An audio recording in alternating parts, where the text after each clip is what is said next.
પ્રસ્તુત છે પ્રાસંગિક. વિષય છે દયાભાવનો સંદેશ. સંપાદન છે અશરફ નથવાણીનું. પઠન છે વિરલ રાણાનું. દયા માત્ર 2 અક્ષરના શબ્દમાં ધર્મનો સાર સમાયો છે. તેમાં સંસારનું સુખ સમાયું છે.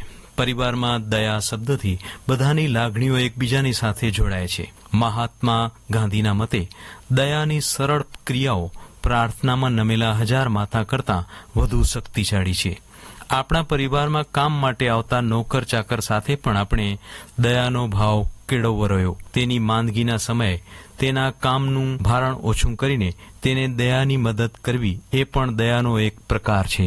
પાસ પડોશી સાથેના સંબંધ સુંવાળા અને દયાભાવથી ભરેલા હોય તો ખુશી અવશ્ય પગરણ માંડશે. તેવી જ રીતે સગા સ્નેહી મિત્રને તેમની કટોકટીમાં દયાભાવનાથી ગુપ્ત મદદ કરીએ તો આપણી આસપાસનું વાતાવરણ આપોઆપ ખુશીઓથી છલકાઈ જશે. આ રીતે દયા દ્વારા વધુ સારા સમાજનું નિર્માણ કરવાના ઉદ્દેશ્ય સાથે વિશ્વ દયા દિવસ દર વર્ષે 13 નવેમ્બરે ઉજવવામાં આવે છે, જે દ્વારા દરેક માનવીને રોજિંદા જીવનમાં દયાની ભાવના અપનાવવા પ્રોત્સાહિત કરવામાં આવે છે, જેમાં એકબીજાની સાર સંભાળ રાખવા માટે સહાનુભૂતિ, સમજણ અને સહકાર પેદા થઈ શકે.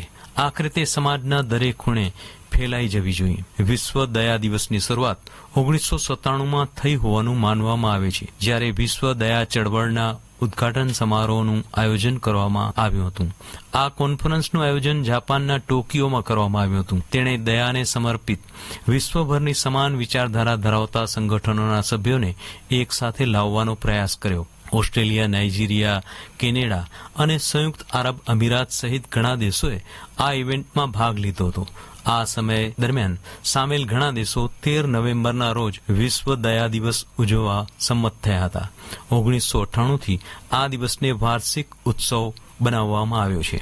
માનવતાનો સંદેશ એ છે કે યુદ્ધ હોય કે આપત્તિ, આ સમય દરમિયાન અસરગ્રસ્ત વિસ્તારના લોકોને ખોરાક, પાણી, આશ્રય અને અન્ય પાયાની જરૂરિયાતોની જરૂર હોય છે. આ એ માટે મહત્વનું છે કે આપણે પીડિત માનવતા પ્રત્યે કરુણા દાખવી, તેમને દરેક શક્ય રીતે મદદ કરો. મિત્ર, દુશ્મન, અમીર, ગરીબ વગેરે સહિત કોઈ પણ પ્રકારનું વિભાજન ન કરો. બને તેટલી મદદ કરો. દયાળુ બનવાની આવી સરળ રીતો પણ અપનાવી શકાય. તમારા જીવનમાં મહત્વપૂર્ણ એવા મિત્ર અથવા કુટુંબના સભ્યને આભાર સંદેશ મોકલો. એવા સંબંધીને કોલ કરો જેની સાથે તમે લાંબા સમયથી વાત કરી નથી. એકલબાયા વ્યક્તિ સાથે ગુણવત્તાયુક્ત સમય વિતાવો. સોશિયલ મીડિયા પર હકારાત્મક વિચારો અને પોસ્ટ શેર કરો. કોઈ વૃદ્ધ વ્યક્તિને તેમનો સામાન લઈ જવામાં મદદ કરો. કોઈ જરૂરિયાતમંદ વ્યક્તિને ભોજનનું દાન કરો. એનજીઓ સાથે સ્વયંસેવક તરીકે સેવા આપો. સામુદાયિક સફાઈ પ્રવૃત્તિઓમાં ભાગ લેવો. અનાથાશ્રમ કે વૃદ્ધાશ્રમમાં જાઓ. પ્રાણીઓ અને પક્ષીઓને ખોરાક આપો. ચેરિટીમાં પૈસા દાન કરો. બેઘર લોકોને ધાબળાનું દાન કરો. વંચિત લોકોને કપડાનું દાન કરો. કૃતજ્ઞતાનો અભ્યાસ કરો. એક વૃક્ષ વાવો. રક્તદાન કરો. દયાળુ હોવાના ફાયદા પણ ઘણા છે, જેનાથી વ્યક્તિ ખુશ રહે છે, તણાવ ઘટાડે છે, અલગતા ઘટાડે છે. જીવન પ્રત્યે સકારાત્મક વલણ બનાવો. સમાજમાં કેટલાય દુઃખી અને બેબસ લોકો અને પરિવારો હોય છે જેઓ હાથ લંબાવતા સંકોચાય છે. તેવા પ્રત્યે દયા ભાવના કેળવી ને તેના મદદગાર બનીશું તો જ સમાજનો વિકાસ આગળ વધશે. આપણા ધર્મ પુસ્તકો પણ આપણને દયાનો માર્ગ અપનાવવાની પ્રેરણા આપે. શાળામાં શિષ્યોને તેમના ગુરુ તરફથી દયાનો ઉપદેશ જરૂર મળતો હોય છે. દરેક દેશના વિકાસ માટે અને વિકાસ માર્ગે આગળ વધવા માટે દયા અનિવાર્ય છે.